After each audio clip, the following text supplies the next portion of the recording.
Une activité de loisir qui revient à la mode après être née en Alsace et passée par les États-Unis. Il s'agit de la peinture de décors polychromes. Les adeptes sont de plus en plus nombreux. Guillaume Custer et Jérôme Marignon ont rencontré à Turkheim une des rares professeurs de peinture de décors en France. Et vous allez le voir, pour assouvir sa passion, il faut d'abord dégoter les objets à peindre. Les dimanches commencent à l'aube pour Véronique et François. Dès l'installation des stands, la course à la belle pièce peut commencer.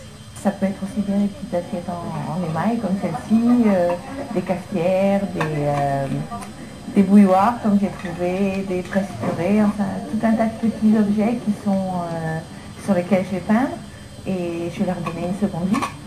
La peinture décorative, voilà la méthode, la cure de rajeunissement pour ces ustensiles passés de mode. Et la préférence de Véronique et François va clairement aux cafetières anciennes. Ils en ont récolté, répertorié et peint à la centaine. C'est qu'une cafetière, ce n'est pas un simple objet insignifiant dans une maison. Tout le monde a un souvenir de la tante Lucie, de la grand-mère qui avait telle ou telle cafetière.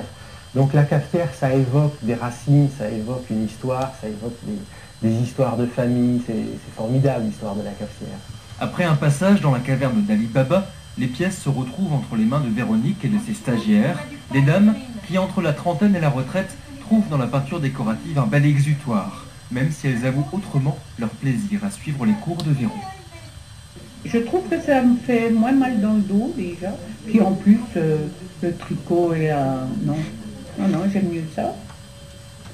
Puis je trouve que ça fait moins mal dans le dos, je ne sais pas pourquoi, c'est peut-être parce que ça me plaît plus. Hein. Raison supplémentaire pour se mettre à la peinture décorative, elle est née ici, en Alsace, avant d'être récupérée et amplifiée par les Américains. Les racines de ce que eux peignent là-bas viennent d'Europe, de tous les immigrants qui sont arrivés aux États-Unis, qui se sont installés, qui ont amené leur savoir, et ils ont eu la réaction coup de foudre eux aussi, et puis l'ont transformé à leur sauce. Et aujourd'hui, ça nous revient transformé à leur sauce, mais avec nos racines. Les Européennes commencent ou recommencent à s'intéresser à la technique. Avec d'autres passionnés comme elle, Véronique va essayer de monter une fédération européenne de la peinture décorative.